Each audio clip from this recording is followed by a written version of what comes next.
Why are you homeschooling? Do you hear that question a lot? I did.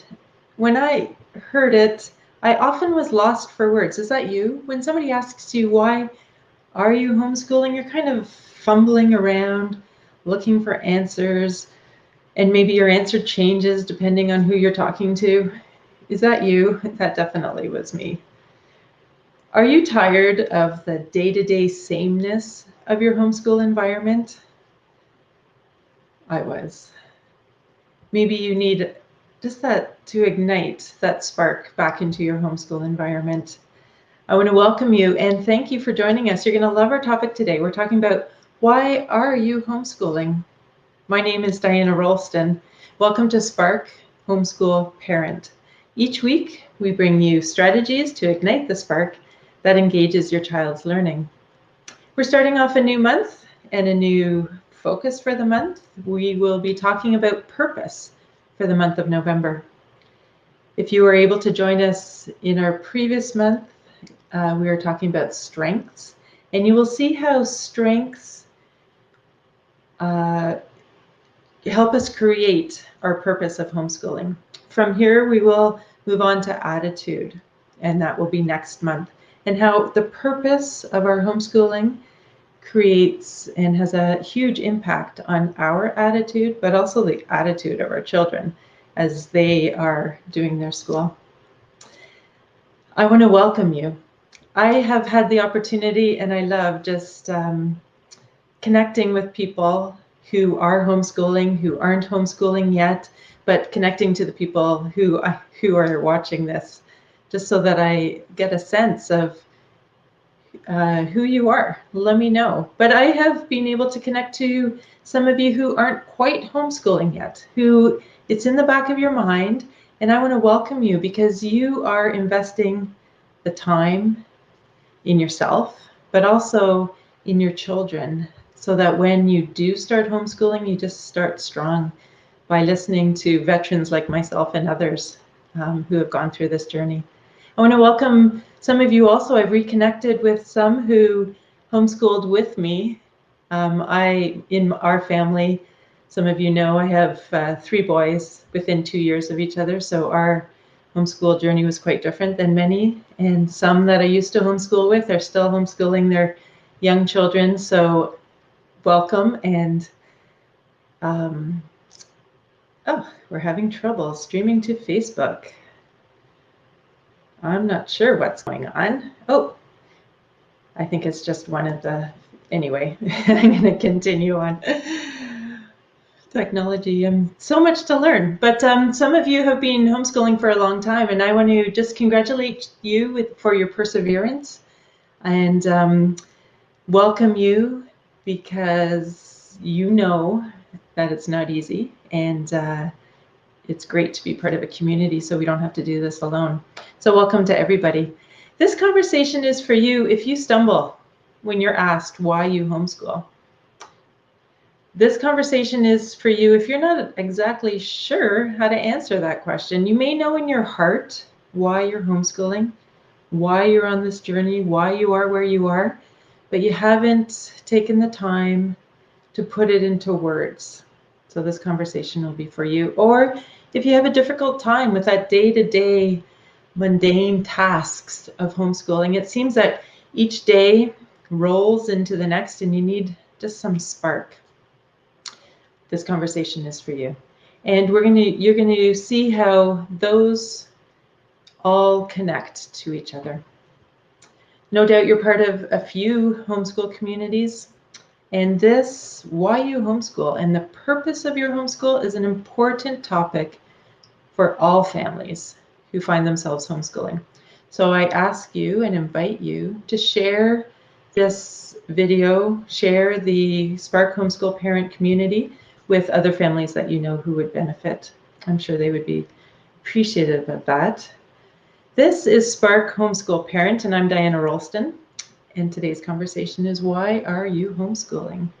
I was asked that many times from friends, from family, curious family, but also from people, random people who really weren't invested in why I was homeschooling, but they were just curious.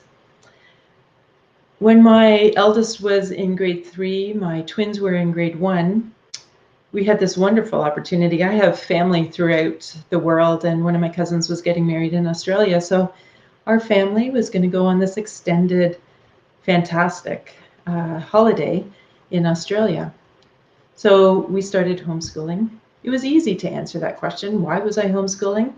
Because my children are going to be missing a lot of school, and we're going to be homeschooling, and come January, they'll go right back into school. January came and we continued homeschooling. And again, when I was asked, why are you homeschooling? I'm homeschooling until the end of the year. We'll reassess at that time and see what we do next year. September came and we continued homeschooling. And I continued giving that same answer of why we're homeschooling. We're homeschooling this year. It's going okay. We'll reassess at the end of the year, and we'll see how it goes. That happened again and again. Maybe that's what some of you find yourself in the same situation. 5 years went by, and I came to like, hey, we're homeschoolers. I think I was a little hesitant to come to that realization because there's a lot of stereotypes about homeschoolers, and I just didn't feel like I fit into like a homeschool mom, or I don't know what it was. But we were homeschoolers. We were homeschooling. At that time, now, 5 years later, my children were 12 and my other two were 10. And I really had to do a reassessment. Why were we homeschooling now? Up to that point, we were homeschooling year to year with the thought that the boys would go back into the school system. I brought school into the home, and we stuck to the curriculum because, hey, they were going to go back into school. So I wanted to make sure that that transition was easy for them.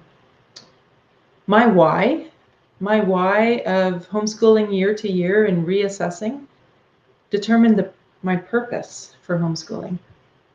And my purpose had a huge impact on my goals for myself and for my children. And then those goals in turn defined the choices that I made, the day-to-day choices that I made in our homeschool environment.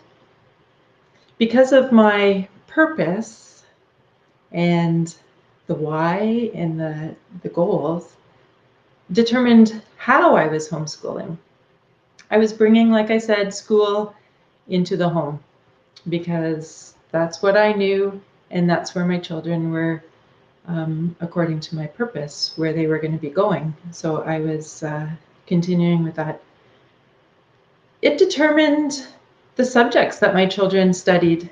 Because they were going to be going back into school possibly the next year, I took whatever the school was learning, the provincial curriculum, and that's what my children learned.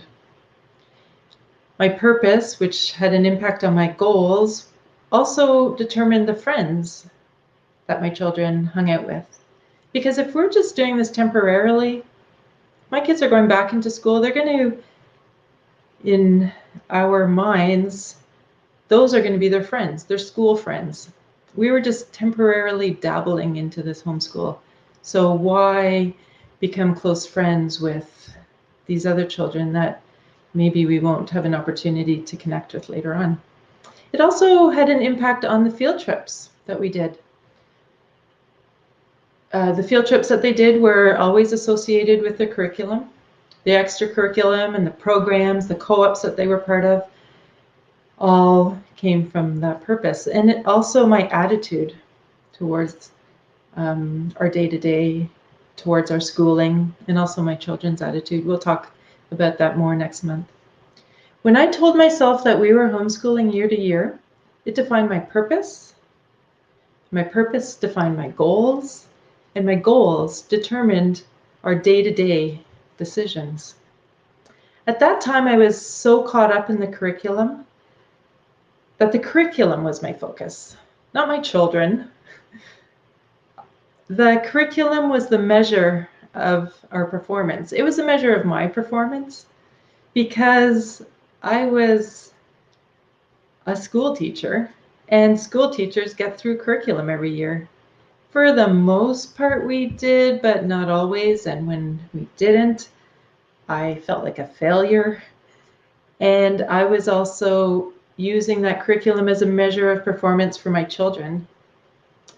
I was really standardizing my children, because if children in the school system were using this curriculum or doing these studies, then I felt my children had to do them also.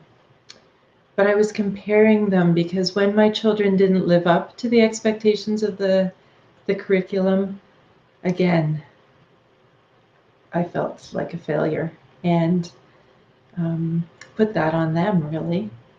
I have since learned that some children thrive and are so strong in some subjects, and I knew that, but I wasn't really applying it. So strong in some subjects, but then that same child can be weak or dislike or not, just not do as well in other subjects, and that's perfectly normal.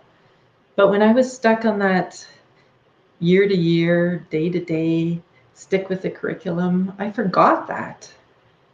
Are you at that point also? It's a really hard spot to be in. But I want to just emphasize, there is nothing wrong with homeschooling temporarily and reintroducing your children back into school. What was wrong with that whole scenario was that it wasn't why I was homeschooling anymore. At that point, I was reassessing it all, and it wasn't my purpose anymore, but that's what I was living out. And that's why I say that it's really important to know why you're homeschooling. My big moment came when I realized that now that we're homeschoolers, now that we're in this, and for the foreseeable future, no longer year to year, that homeschooling could be so much more. And I kept asking myself, why in this time of flux, why am I homeschooling? My purpose was not anymore to be level with the public school curriculum. We were homeschoolers. We were in it for a little bit longer. But I was still in this period of indecision about my purpose. And I was in that state for a few years. Like I said, that was from when my children were 12, 10, and then for a few years along there. I posted a comment or a quote on our Facebook feed at Spark Homeschool Parent from Benjamin Mays, and he says, failure doesn't come from not reaching your goal, but from having no goal to reach. And for those few years, that's where I was. Is that where you are? Without a goal to reach? Without goals, I had no clear direction. I was constantly shifting my focus. When things got tough, then we changed to something else. I can't even tell you how many language arts curriculums we started and tossed and started new ones. Language arts was not a strength, and still is not a strength of my young adult boys. And it wasn't something that I really felt confident in teaching. So when that got tough, we ditched it. When my boys were in programs and they weren't enjoying them or something came up, we quickly changed and went to another program, or co-ops, or whatever it was. Or the opposite happened for a little while. Well, there were so many opportunities that we started doing this and we started doing that, and we took advantage of my focus was scattered. At one point, my 3 children are taking 3 different swimming lessons, gymnastics, hockey, robotics, a number of different co-ops. Whatever field trip sounded exciting, we were there. We actually had a term for it. And I don't know if you still have it, but car schooling, that was us. It was crazy. Diane, I see that you're out there, and I think you can probably relate to that car schooling. Everything sounded exciting. At this time of COVID, it might be a little bit different. There was, after this time of reconsidering and reassessing what my why was, my purpose, it didn't come quickly and it didn't come easily, but I came up with this. My purpose, my why for homeschooling was to awaken my children to the unique gifts that God has given each of them and to help them develop these for His glory.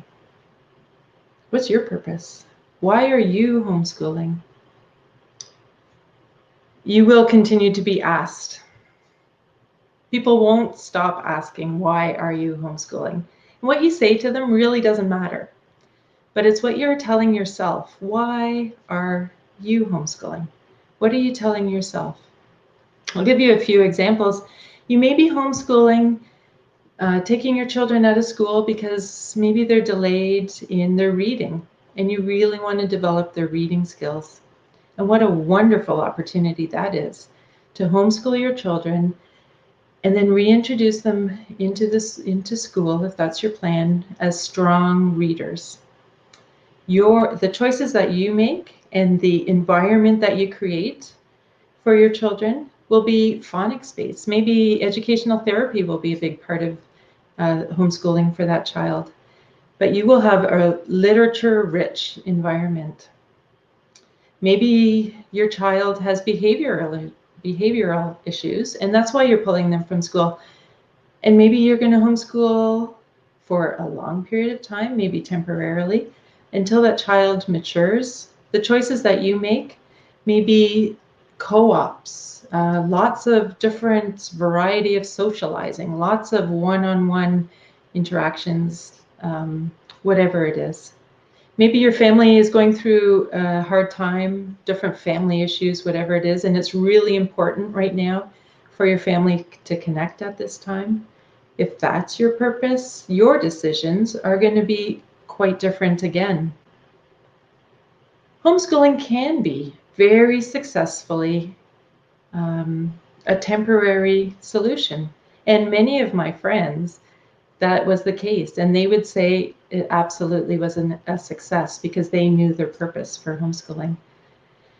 Homeschooling also is a fantastic option for the long term, as it was for my family. So maybe you have children who just have exceptional talents and interests that they want to pursue, that the school system just can't accommodate for. And maybe that's your purpose for homeschooling. Why are you homeschooling? Because my child has these exceptional talents that I want to develop. Maybe your reason for homeschooling is faith-based, and you just have a deep core belief that homeschooling is the best for your family, whatever it is. As you discover your children's strengths more and more and their uniqueness, you discover many more reasons for homeschooling. We had, as I said, talked about strengths last month. If you didn't get a chance to watch those videos, watch those and you'll get a better sense of how your children's strengths and uniqueness create your purpose for homeschooling. Your purpose will be a filter. When new opportunities come at you, as they always do at various times throughout the school year, you're going to assess those opportunities through the filter of your purpose. Does this opportunity fit the purpose for this individual child? The purpose for homeschooling? You're not going to be like I was and say yes to this and yes to that and yes to everything. Some things fit and some things it's easy to say no, that just doesn't fit into our purpose of homeschooling this year. Your purpose guides your focus. So you're not, again, like I was, focused here, and then like you, our purpose gives us a longer, it's like that light at the end. Our purpose is an eye into the future, which helps us get through the mundane day to day. Sometimes it's the same, sometimes it's many times. It's not really exciting, our day to day, but when we have our eye on the future of what all of this homeschooling is all about, it really, that day to day, it's just a stepping stone towards where you're headed. And it's so exciting. What kind of, how does your purpose affect your attitude? Your purpose absolutely affects your attitude. It affects your attitude and it affects your children's attitude. So important to create a purpose and know why. Why are you homeschooling? There are many reasons for homeschooling. I just gave a few. That's like the tip. Many. It's a very, very individual journey. I can't tell you the answer to that question. You need to sit with that. Why are you homeschooling? You need it to stir inside your heart and wrestle with it. Why are you homeschooling? Maybe you know in your heart. Your next step is to write it down. Put it into words. Share it with your family. Modify it, change it. Like I say, wrestle with it. But put it into words. And when you think you've got it or got something close to it, post it on your fridge. Post it up in your homeschool classroom, wherever you're going to see it, so that you see it often and you own it. I know you want to succeed. And creating your purpose will help you do that. Now that you've created that overarching purpose for homeschooling, we're going to continue next week talking and into the month, talking about creating those shorter term goals. I hope this has been helpful for you. And I want to hear from you. Let me know where you are on that journey, how you're answering those questions of why are you homeschooling? And I want you to share them in the group. Let's encourage and spur each other on. This is Spark, Homeschool Parent. Our commitment is to equip you with the skills and the mindset to navigate through this ever-changing homeschool journey. If you're looking for a community of encouragement, join us if you haven't already in the Spark Homeschool Parent Facebook group. And I will see you next week, Friday, 1 p.m. for another Facebook Live where we'll be creating and discussing homeschooling goals for your children. Until next week, remember, as a homeschool parent, you can be the spark that ignites your child's learning.